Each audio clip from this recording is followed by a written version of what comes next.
Welcome back to The Wandering Naturalist. My name is Brandon, he, him. And this is Angela, she, her. And last time we talked with Ann Geeson, wildlife lake specialist with the Minnesota DNR, about wild rice and kind of its life history, why it was so prevalent, why it's not as prevalent anymore. Really, really, really fascinating. I learned a lot. Yeah, it was great. And today we're excited because one of my absolute favorite people in the Park District is back. Stephen Hogg, Senior Wildlife Manager at Three Rivers Park District. I got to say, your beard isn't quite as thick as our former Senior Wildlife Manager. Can you work on more that? For the goatee. Yeah. And we need you to be wearing a vest and...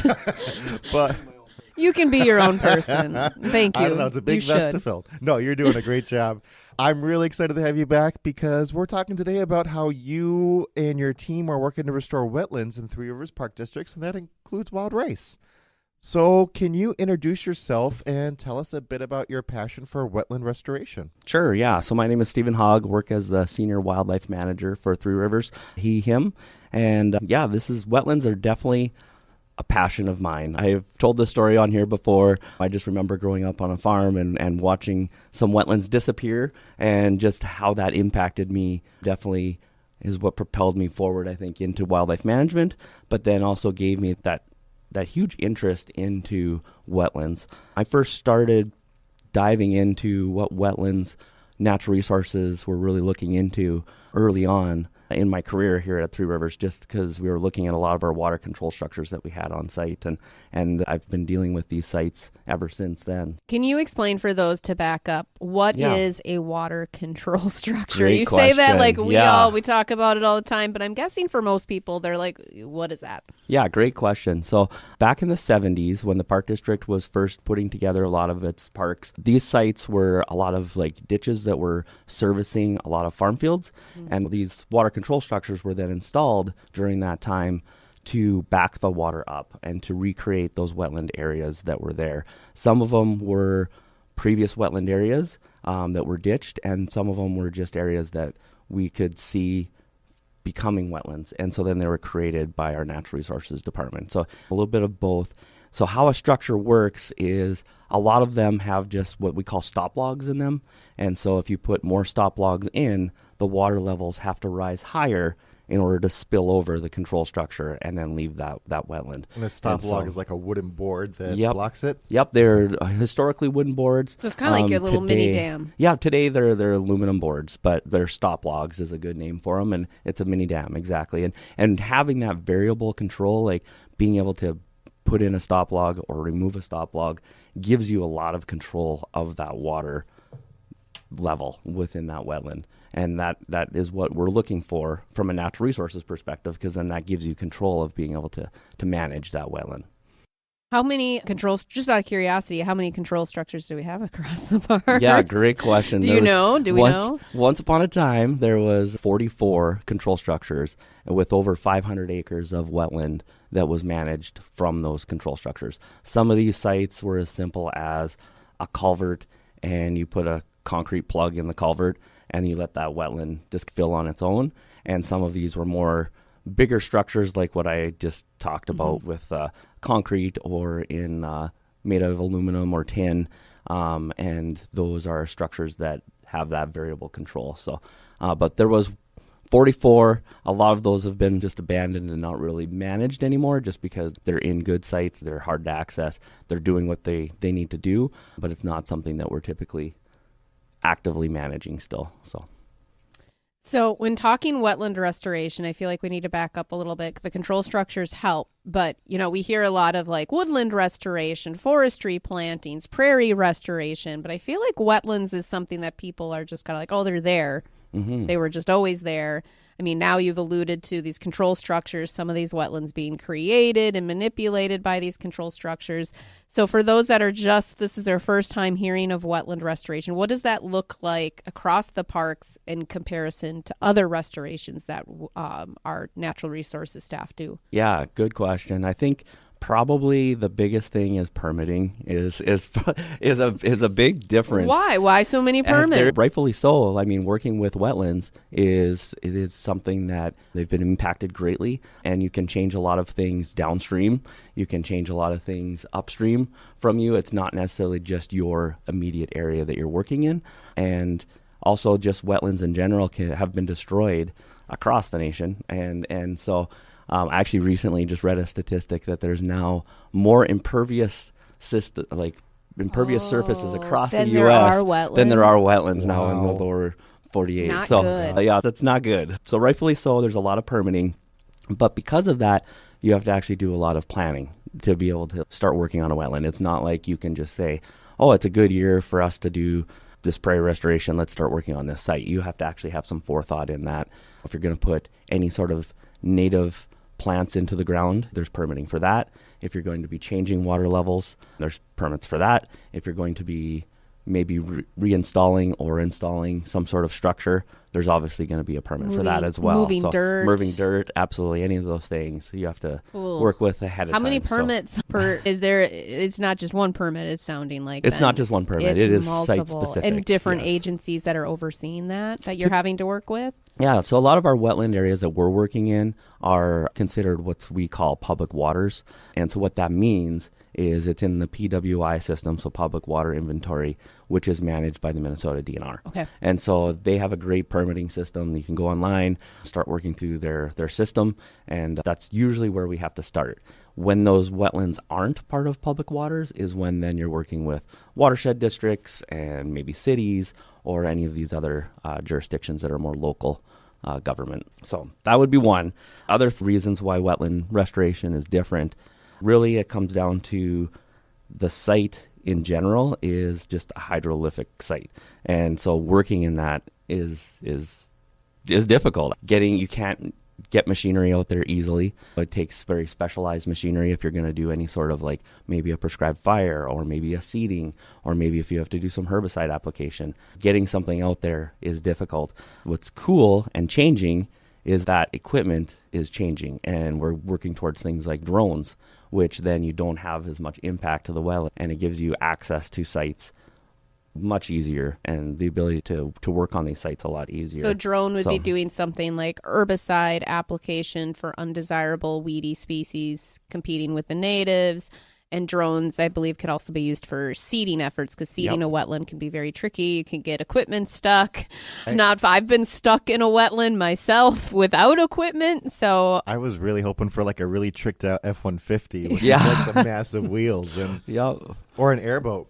You said a term hydrolytic? Yeah, hydrolytic. Yeah, yep. So what does that mean? So really it's like a site that is wet. It's a site that, and obviously because of that, you can't just drive a tractor into it. You can't just, you'd have to do some sort of a drawdown on that site in order to get any kind of heavier machinery out there. Or you'd have to have a special equipment, like a Marshmaster, they call it, which looks like Marshmasters are pretty sweet. Looks like a tank, but it can float. I mean, could we get one of those, please? Yeah. I was looking at that once upon a time, but now that we have drones, I mean, that is going to be the future. A little bit more affordable, less maintenance in the end. So trying to get back to our subject matter here. Yes. Plants, you talked about planting. Wild rice. So before we get into adding them, do we have wild rice already in the parks? We do. And actually, weather patterns are like a big play into whether we see more wild rice in the parks or not. Some of our sites, if they stay in pretty normal situations, we have things like hybrid cattail or other reed canary grass, like a lot of these other species that are outcompeting the wild rice. Yep, that are more aggressive. But in 2023, I think, it was a pretty dry season. And one thing that I noticed was that, especially at Murphy-Hannerhan, a lot of the wetlands were actually lower than normal. And because of that, I think wild rice, for whatever reason, all of a sudden germinated. And I was seeing wild rice pop up in sites that I had not seen since I've started working here almost 20 plus years ago. And there so you're confirming seed thing of it could be for, up to 20 years. So just waiting for the right condition. Yeah, that was interesting to me to see. We do have some other sites that we see it pretty much almost every year. Some of them a lot of sites are moving water. Wild rice seems to like some moving water. But So we've had it. We've got some populations of it. I think I mentioned a lot of the wetland restoration that was done previously was in the 70s. And during that time, wild rice was never really introduced into these sites, and it was already gone from those areas. So a lot of our wetland areas don't have it. It's something that we're looking at now, doing more and more restoration work with it, and definitely an exciting piece to, I think, our future with natural resources. So. And why do you want to add wild rice back to these wetlands? Yeah, great question. I think for me, it comes down to just the habitat that it can provide. I am a big believer in a lot of our wetland habitats and them producing a lot of seed for whether it's migrating waterfowl. On some of our sites, we're getting a lot of like annual plants like Bidens, which I've seen heavily used by a lot of warblers that come through. So it's just another piece of these wetlands that should be here, and it won't be here unless we do that work to bring it. But yeah, it does a fantastic job for providing nesting cover, providing food for a lot of wetland wildlife. And how do you seed wild rice? Do you just like go out there and got a pouch on your pack and you just We'll have a video on throw it social around? media, don't you worry. Great question. Steven earned some good brownie points with the seasonals on this mission. I'm really hoping there's like some skipping and No, no skipping. Nada. So we picked one particular wetland at Lake Rebecca, and I had sent the crews out there to do some seeding. And Do you see his keyword sent? He wasn't with. I wasn't with. I had some other That things is that I the had to take care of. advantage And of honestly, seniority. I wanted to be there, but I couldn't be. But when they came back, it was, I think they had 200 pounds of wild rice, and the idea was to seed it. We do our best to get that reach that goal of 50 pounds per acre. That's really what you're looking for. A lot. It's a lot. It takes a lot of wild rice to seed any kind of acreage. And I had actually worked with Ann Geisen to secure permits to get the wild rice and secure wild ricers that could rice for us so we could purchase this seed. I went and picked up the seed. We had paid for it. We're good to go. The seeding day itself, I wasn't able to be there. And it was new for us. I mean, we hadn't really done a lot of seeding into some of these wetland areas. And this particular wetland, I had walked out to previously, but it was a drier year. And when they went out there, water levels were higher. And to be able to reach the areas that needed the seed, it took a lot of work. And people were in waders up to almost going over their waders and doing some seeding. We had some boats with, but obviously not enough for the crew that was out there. And it definitely took some work. However, I will say, the next year, it was incredible, the response. The work. It was awesome. All the struggle and Yes. sweat and blood and tears that we shed. I was with that day with the crew, and I don't always get out with the crews either, but this was a day I was like, I need to be out here. I'm so glad I did. Because we were just like, we had to pull, one of the seasonals got stuck, and we had to like that muck. pull them out, and it took a lot of effort. And then when you pull someone out, then you're like pushing yourself that much further in, and then we're just like, you're having to like through the cattails or whatever the vegetation is, it's thick. So Yeah. you have to battle it, and you have like a bucket, and you're trying to get through it, and then you're falling off, but you want to put the seed in. It was a lot of pressure too. Like you want to get that seed to the happy place. Yeah. When you never know where the like weird pockets are, I've worked in that sort of Yeah, environment before, and yeah, you'll yeah. be walking just fine, and all of a sudden you're like You just up to break your through. chest. Yeah. Like, how do I get out now? Because I'm just up to my chest in muck. And yeah, I am curious. Did you just put the seeds on top of the water and let it sink down? Were you actually trying to stick it down into the mud Yes. for more germination? So it's broadcasting the seed. And Okay, so because you in the broadcast wild it would out just be and- on top of the water and Yep. sink. And then it'll sink. Yeah, absolutely. So that's what we did. With wild rice, you do have to keep it wet. You can't let it dry out. And so it was like a race to time. Like we've got these big bags of seed. Obviously, if you kept it in the burlap sack, it's just going to sit there and rot. And if you were to spread it out like we would our prairie seed, it's going to dry out, and then that's not going to work. I have heard some people, if they want to postpone a little bit, they'll actually sink their bag of wild rice underwater and keep it underwater just to keep it wet, and then keep it from actually accessing the air in order Yeah. to actually rot. So we were in a race. We wanted to get the seed out there. It was a surprise. Hey, I've got the wild rice for you. And on a Friday, I'm driving up there getting the wild rice, and on a Monday, we're seeding it. It worked out pretty well for us. The following year, though, we came at this a lot smarter. We had some history with this, And so we used the boards to be able to walk on the boards and use it as like a dock to be able to drag boats out to the site. And then that really allowed us to bring that wild rice to other areas within that wetland and not just where we could easily access through waders. So it almost seems like it'd be, if you could get the boats there, a lot easier to just sit in a canoe or in a boat and broadcast from there. Kayak. Much than easier. walking through the water. Yeah, so all of us that were like stuck on land trying to figure it out, because you wanted to broadcast the seed past where it would be mud flats too. So like you knew it was high, but you knew previously that was dry. So we wanted to get past that. And then you look out and see Zach finally got the kayak out, which was easier than a canoe. And he was able to broadcast it a lot better. So lessons learned.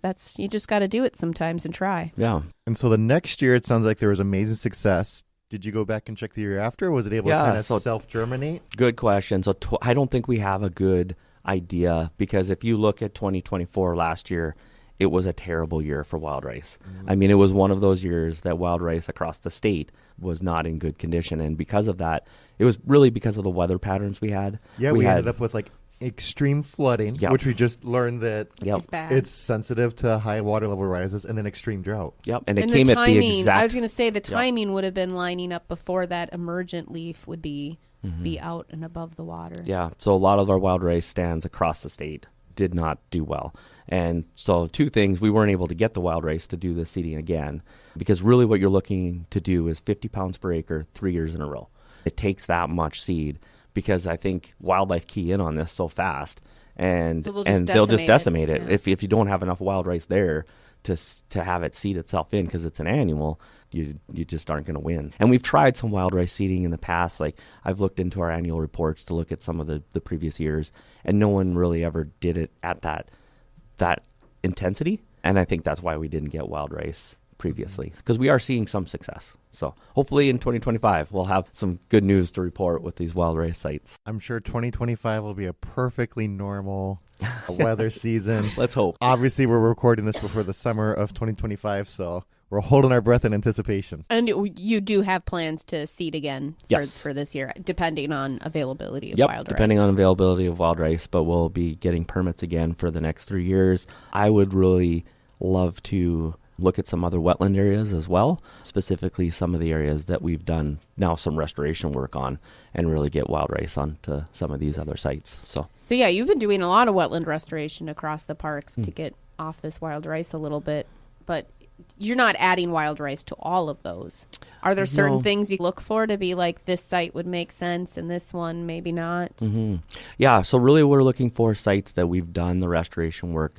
In terms of a lot of what I'm battling is the typha, the cattail. Yep, and that is so sites that we've had the time and spent the time working on the hybrid cattail, and it's at a place where if we put wild rice in, we're not going to have to come back and do additional restoration work on, and then probably have to remove all that wild rice in the process. It's kind of the same way with like our woodland restoration or prairie restoration. We're not going to put in higher value sensitive species unless they're at kind of like a stable place. Yeah. Like we wouldn't put our prairie violets into where there's a bunch of goldenrod. Exactly. Or because we might be managing for competition and okay. Does that make sense? Yep. So again, I think it's hard for people to like transition to like the terrestrial stuff to the wet version of that, to the wetlands. I'm also curious too, because this is something we've talked about. Wild rice has such a high value for people as well. And we do get a lot of pressure about, gathering and harvesting and foraging in the parks. Wild rice would be something maybe that we would be harvesting from to reseed into other restoration sites, but would not be something for other people to be harvesting. Definitely we understand the cultural and economic impacts that wild rice have had on people, specifically our native people. But really, these sites that we're seeding right now are like so off on their own. They're not really accessible for the public. So it would be difficult to open that up for public harvesting. But really what we're looking at is producing that habitat for wildlife. And that's the purpose of the work that we're doing. And it's a lot different than like in northern Minnesota, where there would be there is more access or more areas with denser populations. Here in the cities, we're very unique with like we have so many people concentrated in one area that would be very hard for us to handle. So I think having that conversation is something people can get really a knee-jerk reaction of like, Three Rivers doesn't let us collect anything, and they don't want us to connect with nature and be one out there foraging. I grew up foraging and love that, but I think it's a really important perspective of like, it's different here in the cities, and we have seen plant populations decimated from illegal harvesting. So it's and not just one place and not just one species. We've seen that in the woods and with other things. So I just want to shed some light on that. Yep. And it goes back. Question. Last time we talked to you about this with nuisance animals and whatnot, about how you're constantly balancing human needs and nature needs and finding where are we on that spectrum. And you do it in the same way that you're like, oh, maybe that beaver can't live there. You also could be like, ooh, this is not ready for humans to go and harvest right now. To be honest, it'd be a wonderful thing if we had wild rice across the park district and we were able to potentially open that up to harvesting, but we're just not at that place. So, right? We talk about just land in general and the importance of, we just don't have a whole lot to like.